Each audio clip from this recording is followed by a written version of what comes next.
नमस्कार श्रोताओं। श्रोताओं, कहते हैं ना कि डॉक्टर ईश्वर का ही रूप हैं जो हमारी जान बचाते हैं, जो हमें ज़िंदगी देते हैं। डॉक्टर के साथ साथ कई ऐसे लोग होते हैं जो डॉक्टर की मदद करते हैं, जैसे कि टेस्टिंग सैम्पलिंग का काम होता है, उनको रेफ़र करने का काम होता है। जी हाँ, बीएचयू के काय चिकित्सा विभाग में डॉक्टर निहारिका शाक्य कार्यरत हैं और वो इन दिनों बीएचयू में ही जो भी मरीज जिनको रेस्पिरेटरी की यानी कि सांस लेने में दिक्कत है, बुखार है या सर्दी ज़ुकाम है, उनकी सैम्पलिंग करती हैं, स्क्रीनिंग करती हैं और अगर रिज़ल्ट पॉजिटिव या नेगेटिव जैसा भी होता है उस अनुसार उसे रेफ़र किया जाता है, उस अनुसार उनका उपचार किया जाता है, क्वारंटाइन किया जाता है। तो चलिए डॉक्टर निहारिका से बात करते हैं कि आखिर वो इस काम को कैसे करती हैं और करते समय किन किन बातों का ध्यान रखती हैं। तो फ़ोन लाइन पर हमारे साथ जुड़ चुकी हैं डॉक्टर निहारिका। बहुत बहुत स्वागत है आपका। नमस्कार जी निहारिका जी, पिछले कितने दिनों से आप कोरोना वायरस संक्रमण से संबंधित सैम्पलिंग और टेस्टिंग के काम में लगी हुई हैं? इसमें देखिए, हमारे यहाँ पिछले जब से ये शुरुआत हुई है अप्रैल से ये काम चल रहा है जी। ठीक है। मार्च से मान लीजिए, जब से लॉकडाउन है उसके बाद से ही। तो अभी तो मेरे कुछ दिनों से ये ड्यूटी शुरू हुआ है, तो उसमें हम लोग मेन सैम्पलिंग और स्क्रीनिंग ये काम करते हैं। जी निहारिका जी, फिर आप स्क्रीनिंग का काम कैसे करती हैं? हाँ, सबसे पहले क्या होता है, जैसे कोई पेशेंट आता है उसका हम पूरा हिस्ट्री लेते हैं जी। कि वो कहाँ से आया है, उसकी ट्रैवल हिस्ट्री क्या है, अगर वो मुंबई से या फिर किसी दूसरे राज्य से आया है जी। ये पूछते हैं उससे। दूसरा, हम उससे ये पूछते हैं कि वो किसी पॉजिटिव कोरोना पेशेंट के कांटेक्ट में तो नहीं आया है। तीसरा हमारा पॉइंट होता है वो हॉट स्पॉट जो यहाँ पर बनाए गए हैं, जैसे हम बनारस में हैं तो बनारस में जो 4 हॉट स्पॉट्स है वहाँ से तो नहीं आया है, या जी, फिर जी। अदर किसी स्टेट से आया तो वहाँ पे जो हॉट स्पॉट्स है वहाँ से तो नहीं आया है। तो ठीक है, इस तरह से जब हमें लगता है कि हमें पेशेंट का सैंपल लेना चाहिए तो हमारे उस दिन के जो कंसल्टेंट होते हैं उन्हें हमें कॉल करना होता है, उन्हें पूरी बात बतानी होती है। फिर उनसे पूछ के जब वो कंसल्टेंट बोलते हैं कि हाँ इनका लेना है सैंपल, फिर हम जाके उसका सैंपल ले लेते हैं। जी। और निहारिका जी, सभी हाँ का जी, सैंपल तो नहीं लेती होंगी, तो ये निर्धारित कैसे करती हैं कौन से पेशेंट आते हैं तब लगता है कि नहीं, इन्हीं का सैंपल लिया जाना बहुत ज़रूरी है? हम उन्हीं पेशेंट का सैंपल लेते हैं जिनका हमें लगता है कि वो किसी कोरोना सस्पेक्ट के संपर्क में रहा है, या वो किसी हॉट स्पॉट से आया है, या वो काफी किसी दूसरे स्टेट से, राज्य से आया है। इस तरीके के पेशेंट्स का हम लोग सैंपल लेते हैं। जी। और निहारिका जी, जब आप सैम्पलिंग कर रही होती हैं, जैसे किसी को बुखार वगैरह की शिकायत हो, तो किस तरह की प्रिकॉशन आप लेती हैं, चूँकि आप इस समय ईश्वर के समान हैं भाई? देखिए, दरअसल क्या होता है कि हम लोग जब ओपीडी में बैठे हुए होते हैं तो ऑलरेडी हम लोग सर्जिकल गाउन और कैप और ये मास्क है, शू कवर, ये सब तो ऑलरेडी हम लोगों ने पहना हुआ होता है। विदाउट इसके हम लोग नहीं पहनते हैं, मतलब बैठते हैं वहाँ पे। जी। तो जब सैम्पलिंग लेने की बारी आती है तो हम लोग पूरा जो पीपीई किट है उस पीपीई किट में हमारा मतलब कैप से लेके नीचे तक का पूरा हम लोग को कवर करने के लिए चीजें होती है, जैसे शू कवर है और पूरा गाउन जो पीपीई का होता है वो, और ग्लासेस जो हम लोग को पहनने होते हैं, उसके बाद मास्क, 2 मास्क लगाते हैं, और जो ग्लव्स, पहले जब हम ओपीडी में होते हैं तो हमारे पास एक ग्लव्स होता है जी। पर जब हम सैम्पलिंग लेते हैं उस टाइम हम उसके ऊपर 2 ग्लव्स और पहनते हैं, मतलब टोटल हमारे पास 3 ग्लव्स होते हैं। और उसके बाद फेस पर एक शील्ड होती है, प्लास्टिक शील्ड होती है, उसको अच्छे से हम लगा के उसके बाद ही सैम्पलिंग रूम है हमारे यहाँ, वहाँ पे पेशेंट को बुलाते हैं।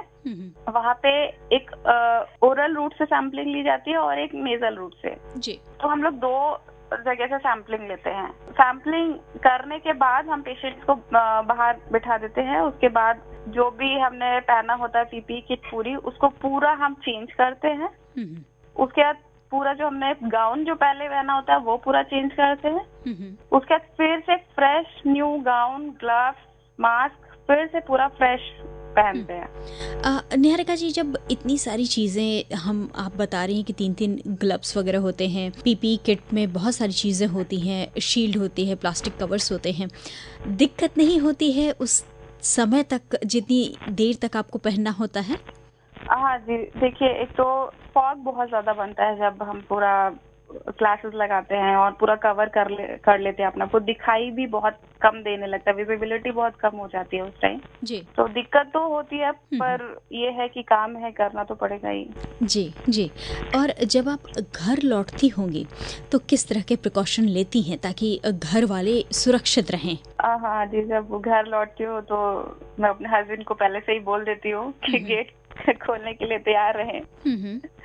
उसके बाद मैं आती हूँ, सबसे पहले हैंड वॉश करती हूँ अपना, शूज वहीं उतार देती हूँ गेट पर ही जी। और मैं सॉक्स पहन के जाती हूँ। तो जो मेरा घर का जो स्लीपर होता है, सबसे पहले शूज उतार के अपना स्लीपर में पैर डालती हूँ। उसके बाद हैंड वॉश करती हूँ सबसे पहले।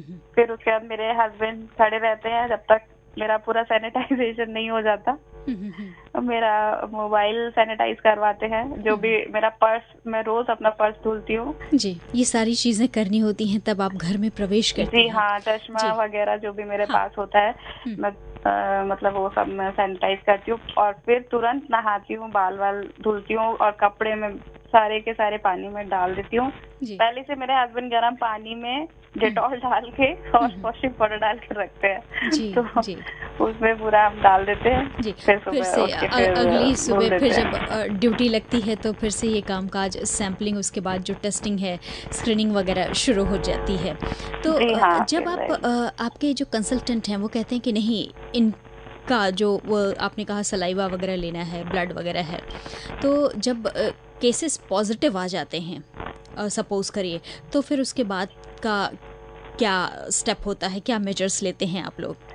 देखिए, जैसे कि हमारे यहाँ पे प्रोटोकॉल ये है कि जैसे हमने जो भी सैंपल लिए हैं तो पेशेंट तो स्पेशल वार्ड में शिफ्ट, जो भी कंसल्टेंट है उसके अंडर हम उसको भर्ती कर देते हैं। फिर उसके बाद रिपोर्ट्स आती हैं, पॉजिटिव अगर रिपोर्ट आती है तो उसका ट्रीटमेंट शुरू हो जाता है वहीं पर ही, और अगर रिपोर्ट नेगेटिव आती है तो हम उसे 14 डेज के लिए होम क्वारंटाइन पे भेजते हैं और पेशेंट से बोलते हैं कि गर्म पानी पिएं, एहतियात बरतें, किसी से ना मिलें, बार बार हाथ सैनिटाइज करें, हाथ वॉश करें।